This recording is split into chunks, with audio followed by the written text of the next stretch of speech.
Welcome to another episode of the Country Music Unknown Legends podcast. I'm your host, John Mathis Jr., and here on the podcast, we take a look back and highlight an artist or musician who had a notable career or achievements in country music, but for whatever reason did not reach that pinnacle of stardom. Maybe they were born in the wrong decade, or maybe they were born in the wrong place at the right time, or vice versa. Maybe they didn't have the right song come along, or maybe they did have that 15 minutes of fame, so to speak, but popular culture moved on and just left them behind. Those are the unknown legends I like to present here on the podcast, and today we're going to take a look at one that once I started researching his life and career, I couldn't believe the accomplishments and credits. I'm talking about Johnny Rion.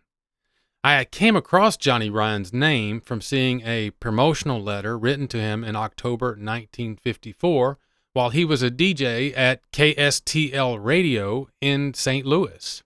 The duo of Jimmy and Johnny were pushing their top 5 Billboard hit song, If You Don't, Somebody Else Will. And personally, after working a few decades in the music industry, I realized that if you're taking the time to type up and mail a letter to a DJ, he must be pretty important. What I discovered is that Johnny Rion was more than just a DJ at a radio station. So let's take a look at where Johnny Rion started out. He was born in Farmington, Missouri in 1916. He bought his first guitar for $3 at the age of 12 years old, and it didn't take long before Johnny was playing at schoolhouses, dances, and parties in the southeast Missouri area. It's no surprise to me that Jimmy Rogers was his boyhood idol. Rogers, termed as the father of country music, influenced so many artists in the 30s, 40s, and 50s. Johnny began writing songs in his teen years and sending them to St. Louis entertainers, and they were first heard on KMOX radio. His songs received extensive airplay. Actually, they were heard on radio almost daily and on CBS Coast to Coast radio. During the slow times on his father's farm, Johnny would make appearances on radio stations like KMOX's Pappy, Cheshire's national champion Hillbillies. They were the house band for the old-fashioned barn dance national radio show, and Johnny's song, Hit the Trail, became the show's theme song. Johnny was quite the songwriter. By the mid-1940s, Cowboy Music World honored him in the Cowboy Songwriters Honor Roll of Writers of over 100 songs, along with Jimmy Rogers, Gene Autry, Jimmy Davis, and others. That's some pretty good company for a songwriter. Johnny also had his songs recorded by artists of that era, like Rex Allen, Ernest Tubb, the Wilburn Brothers, and many others. During the 1940s, Johnny had a recording contract with King Records in Cincinnati, Ohio. He recorded and released The Blind Child's Prayer along with his own compositions. It was in late 1953 that we find Johnny at KSTL Radio in St. Louis. That's where our story started out. That's where his motto was, be humble and honest with the folks. Work hard and play what the listeners want to hear.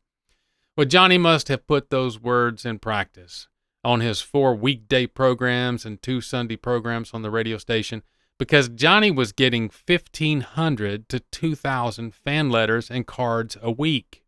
That explains why Jimmy and Johnny, along with probably a host of other artists, were sending Johnny Rion promotional letters wanting him to play their songs. He was a popular DJ in the St. Louis, Missouri area.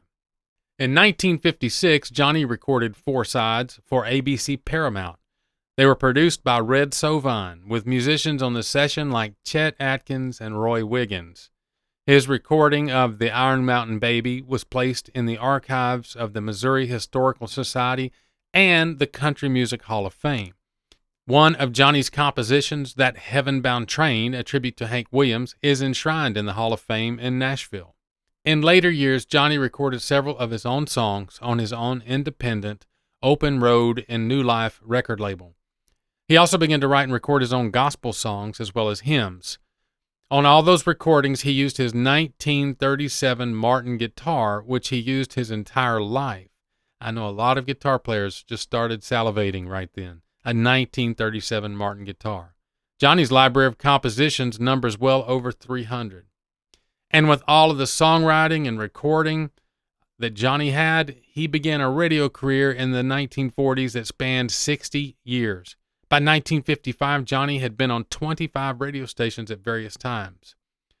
Johnny was a busy man from 1950 to 1958, as if he wasn't already busy before that. In addition to his radio career and songwriting, he and his wife operated the Johnny Rion Hillbilly Park with locations in Oakville, Granite City, and Chain of Rocks, Illinois, as well as the St. Louis area. They featured top names from the Grand Ole Opry, many who have since been inducted into the Country Music Hall of Fame.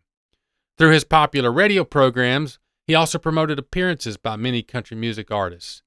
Johnny was deeply involved in the country music business in the St. Louis area, so when Columbia Records wanted to present awards to Marty Robbins for the song White Sport Coat and Ray Price for his song Crazy Arms, they asked Johnny to do it in St. Louis.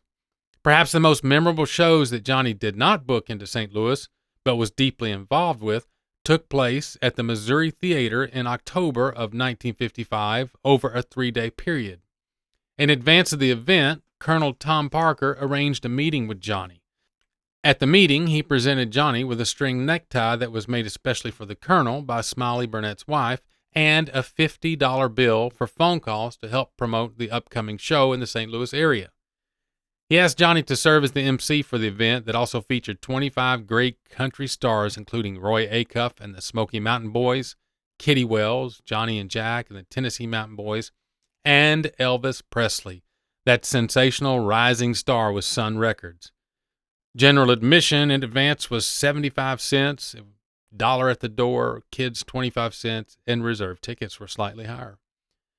Johnny did promote and MC the shows, and his entire family mingled and talked with the future king of rock and roll. On January the 1st, 1956, Johnny and Ann's path would again cross Presley's when he played another Cavalcade of Country Stars show at the Kiel Auditorium in St. Louis. Johnny's wife Ann recalled her backstage memory of that occasion. He was such a nice young man. He asked us to go to dinner, but Johnny had to run to the airport to pick up Webb Pierce. I guess I'm the only woman in the world that ever had to turn down an invitation to dinner with Elvis.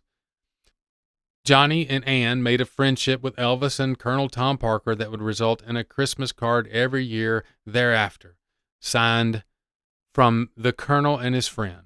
Johnny was given the opportunity to actually book Presley at his Hillbilly Park, which Johnny declined. Then in 1957, Johnny had a life-changing experience and became a Christian, an experience that he never wavered or faltered from. In 1958, he was ordained an evangelist at the Dongala, Missouri Baptist Church and traveled to any denomination and hundreds of churches, groups, and organizations that gave him an invitation to come share his gospel music and his story. During the last 10 years of his life, Johnny and his wife Ann hosted a cowboy church radio program on station KFMO Radio in Park Hills, Missouri. Johnny passed away at his home, December the 31st, 1996, at the age of 80 years old. Johnny Rion, an unknown legend indeed. You can find some of Johnny Rion's recordings on YouTube. I enjoyed listening to the song Sunny, Tennessee. It was recorded in 1949, and it just has that 40s influence, that easygoing, smooth, crooning vibe to it. You can hear the influence of Gene Autry and Jimmy Rogers in that music. Go take a listen. Johnny Rion.